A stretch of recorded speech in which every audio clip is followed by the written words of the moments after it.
مسجد میں بھی، گھر میں بھی، معاشرے میں بھی، ہر جگہ اس عمل کو یاد رکھنا چاہیے۔ ہم اگر جلسہ کروائیں، ہم اگر محافل منعقد کریں، ہم اگر عالم دین ہیں، ہم اگر شیخ طریقت ہیں، تو ہمیں اس بات کا ضرور خیال رکھنا چاہیے۔ کسی دور میں معزز وہ خیال کیا جاتا تھا جس کی اولاد زیادہ ہوتی تھی، تاریخ عرب پڑھے، اور اس وجہ سے 100 شادیاں کیا کرتے تھے وہ۔ اسلام نے 4 شادیوں کی حد بندی کر دی، چونکہ آدمی سے آگے حق نہیں ادا کر سکتا۔ اور پھر دور بدلتا گیا۔ یہ جو موجودہ دور ہے، اس دور میں عزت کا معیار کثرت دولت سمجھ لیا گیا ہے۔ ہمارے اشتہار دیکھ لیں، معززین شہر، اس کی فہرست پڑھیں، تہجد گزار نہیں ملیں گے۔ اس کی فہرست پڑھیں تو تقوی کے اعلیٰ معیار پہ جو لوگ ہیں لیکن ہیں غریب، وہ نہیں ملیں گے۔ دولت مند لوگ معززین شہر کہلاتے ہیں۔ اور بدقسمتی یہ ہے کہ ہم اپنی محافل کے اندر بھی ان کو ہی ترجیحی بنیادوں پہ آگے بٹھاتے ہیں کہ اس کے پاس دولت زیادہ ہے۔ یہ اسلام کا جو عملی درس ہے مساوات کا، یہ اس کا قتل عام اسٹیجوں پہ ہوتا ہے۔ پیر صاحب کے قریب بھی وہی ہوتا ہے جس کے پاس دولت زیادہ ہو، اور جو غریب ہوتا ہے اس کو کہا جاتا ہے پیچھے بیٹھ جا اور 1.25 لاکھ مرتبہ یا حی یا قیوم پڑھ۔ اس کو وظیفے پہ لگا دیا جاتا ہے اور امیر اسٹیج کی زینت ہوتا ہے۔ رسول کریم کا نام سن کے جس کی آنکھوں سے آنسو چھلکتے ہیں اور حضور کی محبت میں جو تڑپتا ہے، سحری کے وقت اٹھ کے تہجد پڑھتا ہے اور پھر اشراق پڑھ کے مزدوری پہ چلا جاتا ہے، رزق حلال کماتا ہے، نمازوں کی کوتاہی نہیں کرتا، اپنی زبان کی حفاظت کرتا ہے، نظر کی حفاظت کرتا ہے، وہ تو جوتیوں پہ بیٹھے۔ اور جو اسمبلیوں کے اندر اسلامی حدوں کا مذاق اڑائے اور جس کے بارے روز ہم نماز میں کہہ چکے ہیں، وَنَخْلَعُ وَنَتْرُكُ مَن يَفْجُرُكَ، اے اللہ جو تیرے حکموں کو توڑے گا ہم اس سے قطع تعلق کریں گے۔ اس کو ہم اسٹیج کی زینت بنائیں کہ یہ ایم پی اے صاحب ہیں، یہ ایم این اے صاحب ہیں، یہ دولت مند ہیں، اس کے پاس دولت کے انبار موجود ہیں۔ میں دولت سے نفی نہیں کر رہا، دولت عثمان ہو، دولت قارون نہ ہو، لیکن معیار اگر دولت ہوگا تو پھر غریبوں کا استحصال ہوگا، اور اسلام نے اس استحصالی نظام کے خلاف ہی تو جنگ کا اعلان کیا ہے۔ تو یہ مساوات کا درس حج کا درس ہے۔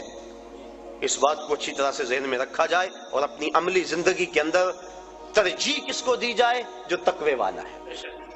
کبھی ایسا بھی ہو کہ ڈھونڈے ہمارے محلے میں سب سے زیادہ متقی کون ہے، آج مہمان خصوصی محفل نعت میں وہ ہوگا، بوڑھا ہے، کپڑے پھٹے ہیں، پیوند لگے ہوئے ہیں، جوتا ٹوٹا ہوا ہے، لیکن تہجد بھی پڑھتا ہے، اشراق بھی پڑھتا ہے، چاشت بھی پڑھتا ہے، گمنام ہے، کوئی پوچھنے والا نہیں ہے، حضور کا نام سن کے آنکھیں چھلکتی ہیں۔ ذرا وہ محفل نعت میں صدارت کی کرسی پہ بیٹھا ہو، لطف نہ آ جائے؟ لیکن بدقسمتی ہے، اور میں بات کہہ دیتا ہوں، اپنے بھی خفا مجھ سے ہیں، بیگانے بھی ناخوش، کہ میں زہر حلاحل کو کبھی کہہ نہ سکا کندھ، بات وہی کہتا ہوں سمجھتا ہوں جسے حق، نئے ابلہ مسجد ہوں، نئے تہذیب کا فرزند۔ کبھی ایسا بھی ہوتا ہے کہ آج جو محفل نعت میں مہمان خصوصی ہے، کل وہ شراب خانے میں تھا، اور ہم اس کے لیے نہ کیا کیا زمین و آسمان کے کلابے ملا دیتے ہیں۔ خدا را یہ ظلم اللہ کے گھر میں نہ کریں، محافل نعت میں یہ ظلم نہ کریں، آستانوں پہ یہ ظلم نہ کریں، تقوی کو بنیاد بنائیں اور تقوی کو معیار ٹھہرائیں۔ تو جب تقوی کو معیار بنائیں گے تو دیکھنا کہ کس طرح تقوی میں دوڑ لگتی ہے۔ جب دین میں بھی عزت دولت سے ہے، دنیا میں بھی عزت دولت سے ہے، تو پھر کس کا جی چاہے گا کہ روکھی سوکھی کھائے اور حلال کی کمائے اور حرام کے قریب نہ جائے؟ جب پیر بھی عزت دولت کو دیتا ہے، مولوی بھی عزت دولت کو دیتا ہے، شیخ بھی دولت کو عزت دیتا ہے، معاشرہ بھی دولت کو عزت دیتا ہے، تو جہاں عزت ہو انسان وہاں لپکتا ہے۔ یہ فطرت ہے انسان کی۔ کبھی آپ نے دیکھا ہو بارش ہو نا، پاؤں پھسل جائے اور بندہ گر پڑتا ہے، تو یہ بعد میں دیکھتا ہے کہ مجھے چوٹ لگی ہے یا کہ نہیں لگی، پہلے دیکھتا ہے مجھے کسی نے دیکھا تو نہیں۔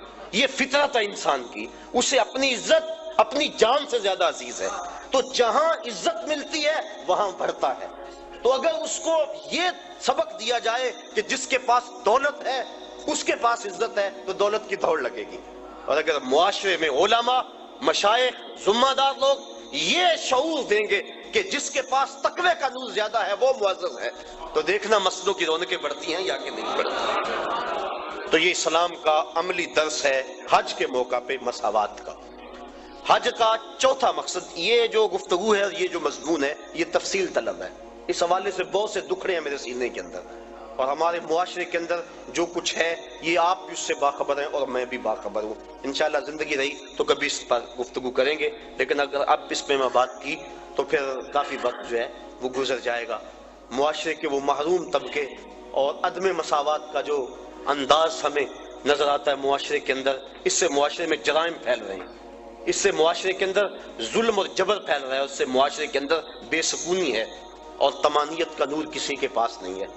میں نے جمعۃ الوداع کے موقع پہ کہا تھا کہ ایک طرف تو حال یہ ہوتا ہے کہ امیر کا بگڑا ہوا بچہ گولڈن سیب کا ایک کونا کاٹ کے دوسرا کتے کے آگے ڈال رہا ہوتا ہے، اور دوسری طرف عید کے دن بھی بیوہ کا یتیم بچہ چھابڑی لگا کے آلو چھولے بیچ رہا ہوتا ہے.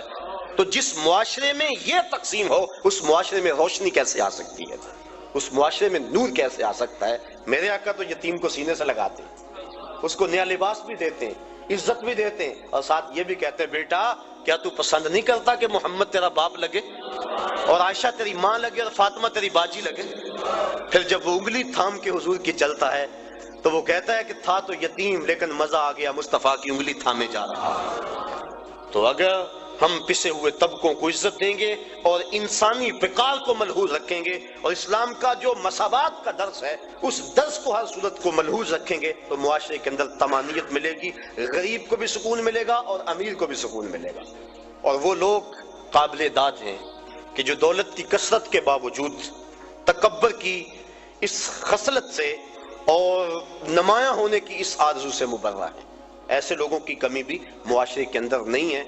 جگہ جگہ ہمارا بھی جانا ہوتا ہے، کچھ لوگ ایسے ہوتے ہیں کہ دولت کی کثرت کے باوجود ان کے اندر عجز، خاکساری اور انسانی ہمدردی کے جو جذبے ہیں وہ قابل داد ہیں، اور میں ان پہ جتنی بھی داد ان کو دوں کم ہے. اللہ تعالیٰ ان کی عزتوں میں مزید فراوانی عطا فرمائے. گلی گلی کوچے کوچے ایسے لوگ بھی بکھرے ہوئے ہیں.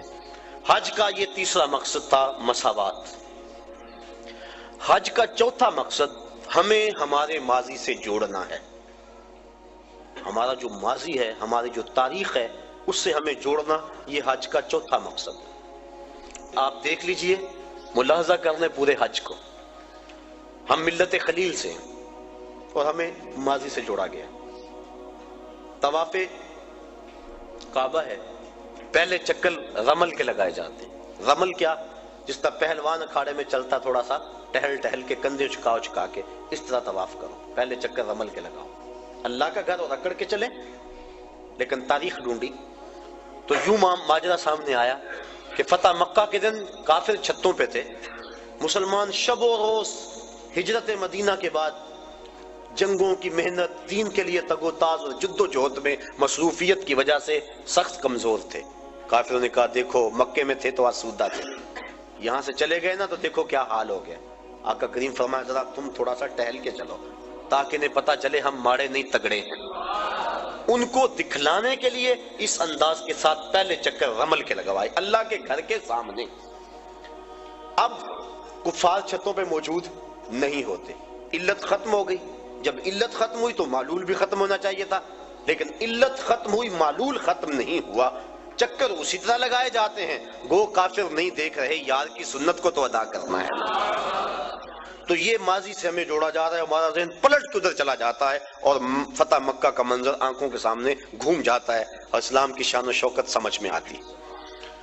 اب طواف کر لیں تو حجر اسود کو چومنا ہے. حجر اسود ایک پتھر ہے سیاہ رنگت کا اور اس کو بڑھ بڑھ کے چوما جاتا ہے. انسان اپنی اکلوتی اولاد کے لیے اتنی کشش نہیں پاتا اپنے دل میں جتنی اس پتھر کے لیے پاتا ہے. تو کیا کشش ہے اس پتھر میں؟ حضرت عمر فاروق طواف کرتے کرتے رک گئے اور کہا اے حجر اسود، میں تجھے کبھی نہ چومتا اگر میرے رسول نے نہ چوما ہوتا. اب حجر اسود کے بعد آئیں مقام ابراہیم پہ آ کے 2 نفل پڑھے. اللہ تعالیٰ نے اس کو کہا کہ اس کو مصلی بنا لو. کیوں کہ اس پتھر پہ میرے خلیل علیہ السلام کے قدم لگے. میرے گھر کا طواف کر لیا، لیکن اگر محبت کی ریت سمجھتے ہو اتنی دیر تک طواف نہیں مانوں گا جتنی دیر تک تمہاری پیشانی وہاں نہ آئے جہاں میرے یار کے قدم آئے. کہ اس کو مصلی بنا لو. قریب نماز پڑھو، سیدھ میں نماز پڑھ لو، قریب نماز پڑھ لو، اس کے آس پاس جہاں تمہیں جگہ ملتی ہے نماز پڑھ لو. یہاں نماز پڑھو گے اللہ تمہاری نماز قبول کرے گا، حج بھی قبول کر لے گا. ذرا غور کیجئے، اسلام نے تو پتھروں سے دور نہیں ہٹایا، پتھروں سے ہٹایا ہے، پتھر توڑے گئے، لیکن حجر اسود بھی پتھر، مقام ابراہیم بھی پتھر، ان پتھروں کے نیڑے کیا جا رہا ہے. پتھروں سے دور کیا، ان پتھروں کے قریب کیا جا رہا ہے. کہا یہ وہ پتھر ہیں جس پہ کسی کے قدم لگے ہیں، کسی کے لب لگے ہیں، اس لیے ان پتھروں کے قریب کیا جا رہا ہے. اب